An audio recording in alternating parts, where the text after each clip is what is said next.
Dostlar, bir minut vaqtlaringizni alamın. Ko'p odamlar söylep tur, sen қазақша söyleydi bilmeysin, o'quvdi bilmeysin, qo'ya qol, arnani qo'ya sal deb. Dostlar, bar narsa birden bo'lmaydi. Bir uy salganda da birden uy bitib ketmaydi. Bar narsa azıntaydan keyin bo'ladi, dostlar. Sol uchun qo'ldav kutaman. Bari yaxshi bo'lатын шығар. Ali vaqt aldında. Bari birinchi қазақша auditoriya bilsin deb harakat etib turman. Sizlardan tek qana qo'ldav, kommentariya yozamiz dostlar, like basamiz, arnaga tirkelamiz. Осы so'zimga kommentariyada javob kutaman dostlar. Barchaga rahmat. Barchaga assalomu alaykum dostlar. Sizlar men sport жаңалықтары videoni boshlamas burun arnaga tirkelib videoga like bosуды unutmangizlar. Eng so'nggi жаңалықтар tek qana bizde bo'ladi. Bar narsa bizde chiqatim bo'ladi. Daniyar Yeliusinov UFC prezidentiмен kelisім shartqa o'tirdi. Qozog'istonlik bokschi Daniyar Yeliusinov Dana White'ning promoutioniмен kelisім shartqa o'tirdi deb xabarlaydi. Bu turali Elstar Boxing әлеуметтік желіде xabarlandı. Daniyar Yeliusinov Dana White'ning жаңа бокс промоушеніндегі алғашқы қазақстандық боксшы делінген Elstar Boxing xabarlamasында.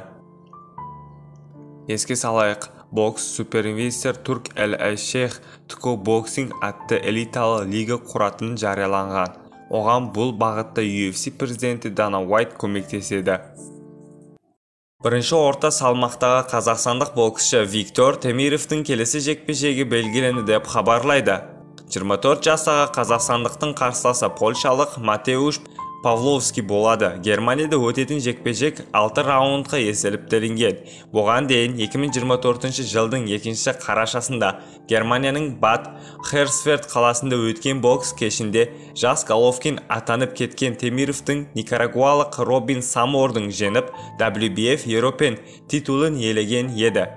Boxing Rec мәліметінше, қазақстандық боксшының Павловскиймен айқасы 25 сәуір Куакенбрюк қаласында өтеді. Еске салайық, Темировтың лақап аты қасапшы, бірақ Германияның бокс жанкүйерлері мен сарапшылары оны кәсіпқой карьерасыны осы елде бастаған атақты Геннадий Головкинге теніп жүр. Сіздермен спорт жаңалықтары болды. Арнаға тіркеліп, видеоға лайк басуды ұмытпаңыздар.